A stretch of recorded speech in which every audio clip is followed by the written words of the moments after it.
Hello, people. My name is Ellie, and I'm 15 years old. I think you can be proud of me because recently I saved my friend's life. I mean, literally. She wouldn't have survived without my help. But we'll start at the beginning. I met Nikki when my parents and I moved to another city. We were new to the neighborhood, and Nikki and her parents were the first people to greet us. On the first day, they came over with small gifts and wanted to get acquainted with us. Oh, I thought that was a very nice gesture. A beautiful young couple who kept smiling all the time and a shy girl who stood behind them. Isn't that sweet? We immediately became friends, and I was very glad to have a new acquaintance. Nikki helped me adapt to the city and at school. Plus, I started going to dance school with her, so I didn't feel lonely after the move. I am very grateful to her for that. We spent a lot of time together because we lived right across the street from each other. But over time, I began to notice how Nikki was so shy and insecure. Every time I asked her to go to a movie or a cafe, she refused. She always said she didn't like those places, and she especially did not like to be in large crowds. I thought she was acting like that because she was too shy to be around boys. And it was kind of strange because she was very pretty, and she could easily win the heart of any of our classmates. Anyway, I didn't push her too hard because I respected her choice, but soon her little quirk turned to rudeness. It was her birthday. That day, my classmates and I were going to throw her a surprise party. We planned it out perfectly. We could hang out at the house of one of the guys from school, and this house was just down the road from the dance studio, so she wouldn't even know where we were going until the very end. After dance, I got a message from the guys that everything was okay, and all the guests were assembled, and the gifts were prepared. All I had to do was bring Nikki to the house. So on the way home, I casually told her that I had to give something to George and that we needed to stop by his place for a second. And as soon as I rang the doorbell, the door opened and everyone cheered, "Happy birthday!" Then there was confetti, balloons, and music. Everything was perfect. Everything except Nikki's reaction. She leaned over to me and said that she needed to go home urgently and that she could not stay. Oh no, I could not let her get away this time. It was her birthday, and she didn't have to give in to her complexes to keep from having fun. I was ready to handcuff her so she would stay. The party started. Everyone congratulated Nikki and gave her her gifts, but she was getting more nervous by the minute. I swear, after an hour, I thought she would just completely lose it. So at one point, she told me she needed to go to the bathroom and left. But after 15 minutes, she didn't come out, and I thought maybe she was sick, so I started knocking on the door. But no one answered. I started to worry a lot, and I called George and he opened the door. But inside, we saw nothing but an open window. Yeah, Nikki had run away from her own party. You know, this wasn't okay anymore. It was rude and disrespectful. My friends and I had put a lot of work into planning the surprise party for her, and she didn't care. Can you imagine? Her parents were golden role models. They were always friendly and polite to us. How could they raise a daughter who acted like this? Anyway, I got angry with Nikki, and I decided to not talk to her until she explained herself. But even a week later, there's no word from her. She didn't even show up at school. Someone said she was sick or something. Yeah, I didn't believe it. I thought she was just ashamed of what she had done and that she didn't want to be seen. But soon, Nikki and her parents showed up at our door, and she asked me to forgive her for what she had done. Of course, I couldn't say no to her in front of our parents. And we made up, especially since she was looking very sad, and I knew that she was sorry for what she had done. But she never told me why she did it, and that was what really bothered me. A few weeks later, Nikki came to me with a very unusual request. She asked me to lend her money. The fact is, we had a trip to New York planned at school, and her parents were having temporary difficulties at work, and they could not afford to pay for this trip for her. But Nikki really wanted to go and make amends to me and my classmates for ruining her party that night. Without hesitation, I agreed to help her. After all, she was my friend. Then it was time to go. Oh, it was so great! We were together in the capital of the world, and we were free to do anything we wanted. I mean, when the teachers weren't watching us. I have to say, Nikki suddenly transformed during this trip. She dropped her complexes and became more open and cheerful. I even saw her flirting with one of our classmates. Oh yes, I like this Nikki. But the trip ended, and we spent the last night in our hotel before leaving. Our things were packed, and we should have had a good night's sleep. But in the middle of the night, I was awakened by a rustle.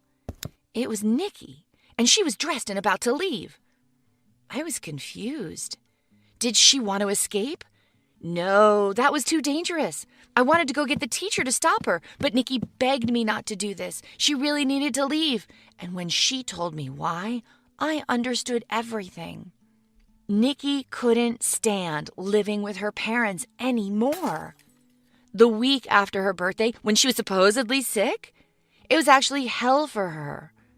Her parents are parenting psychos, and when she was late coming home from dance class, they punished her by putting her under house arrest.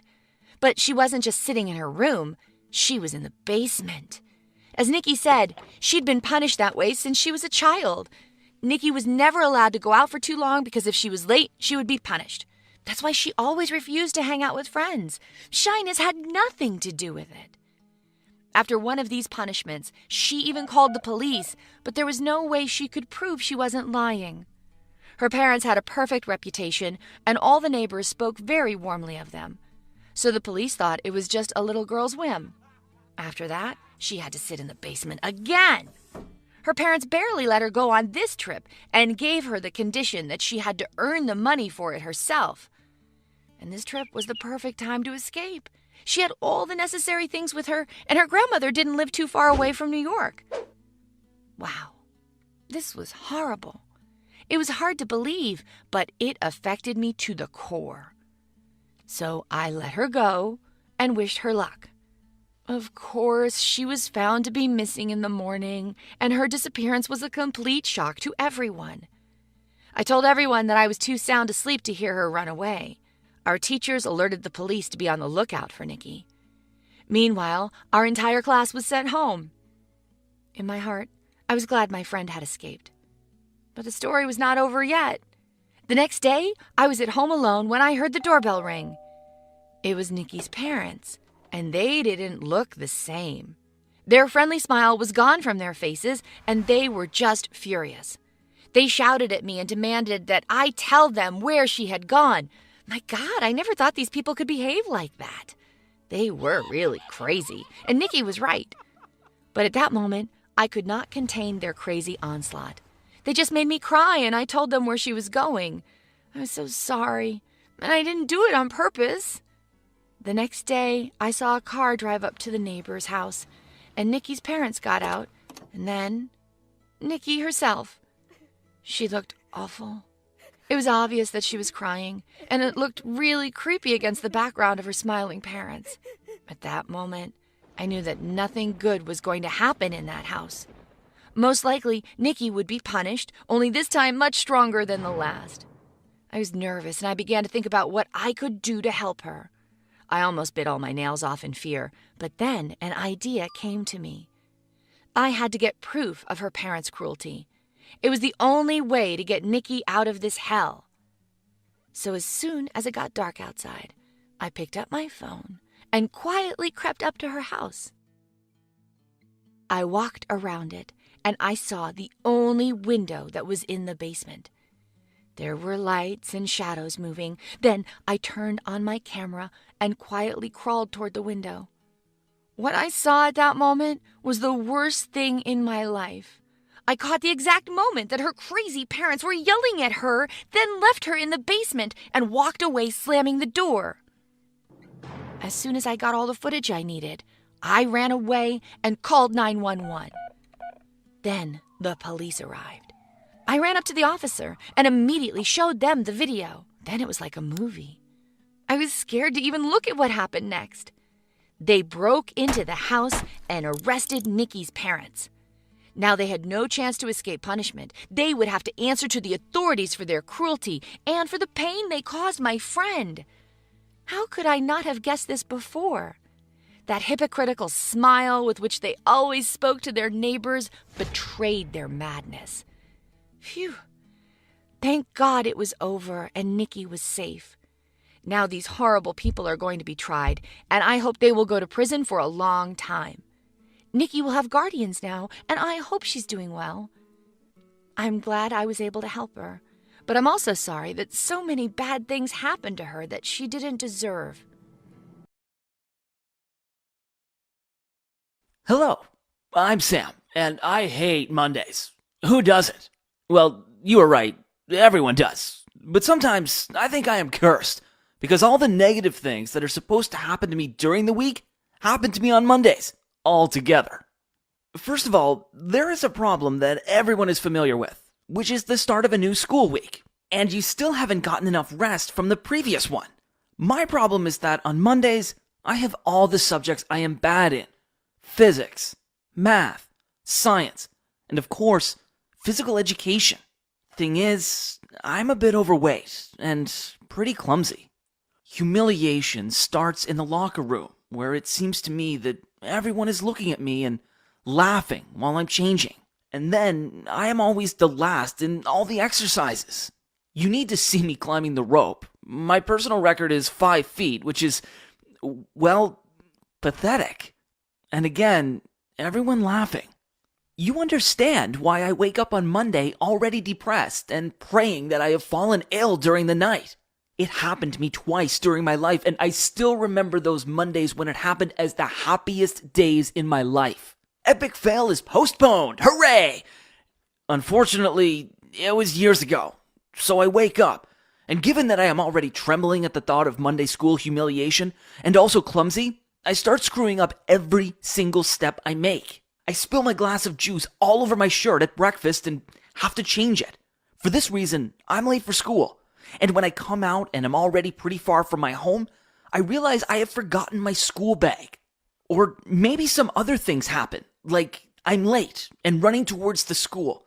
I twist my ankle, which is painful, but not enough to skip PE. And so my PE class is worse than usual, even if it normally seems impossible. During the day, I do other stupid and clumsy things that make everyone laugh at me. I feel embarrassed and screw up even more. It's my Monday vicious cycle, and I've never managed to get out of it. But if you think that when I come home from school, my Monday fiasco finishes, you are wrong. At home, I have both my parents, who are both eager to educate me. Don't think I don't love my parents. They are very nice and enthusiastic. Well, a bit too enthusiastic to my mind. Both of them work very much. My dad is a pilot and my mom a flight attendant, and they both have different schedules, so they don't see each other that often. But Monday is their day off, so they both have decided to dedicate that day to family, which is kind of nice. But they both have particular personalities and different views on bringing up children. This means they are constantly quarreling about what I should and shouldn't do. I sometimes receive mutually exclusive instructions that I need to execute right now. It always ends in conflicts. Sometimes I ask them why we can't just go out somewhere for dinner or to the cinema altogether and just have fun. But they both are convinced I am lacking parental concern and guidance. And Monday evening is the perfect time for checking my progress at school, making serious talks, and sometimes even punishing me for something that happened a week before and they never had time to punish me properly. That's why on Mondays, I come back from school not relieved, but even more terrified by what happens in the evening. The irony is that I need the whole week to take a rest from Monday. However, these are the things that are expected and understandable. I am nervous and stressed on Mondays and screw up, but I can assure you that if anything horrible needs to happen to me, it definitely will happen on Monday just as a coincidence. My first girlfriend decided to break up with me on Monday. I screwed up the most important test of the year on Monday. I got the worst food poisoning in my life on Monday and vomited right at the PE class, which made it even more stressful. I even had to go to the hospital. And the saddest part of all that was my dog I was growing with also passed away on Monday some time ago. Maybe it is merely a coincidence, or people don't want to ruin weekends, so they always keep the worst things for Mondays, because it is already a horrible day. So adding a couple of bad things can't make it worse than it actually is. I sometimes think, Why can't people just cancel Mondays? A week would start with a Tuesday, which is usually a decent day. However, then I think that this would convert a Tuesday into a Monday, with a different name but with the same problems. I am sure that everyone hates Mondays, but mine are truly brutal. I am the king of Monday losers, and hope that my story would make you live your Mondays easier, knowing that someone's Monday is worse than yours.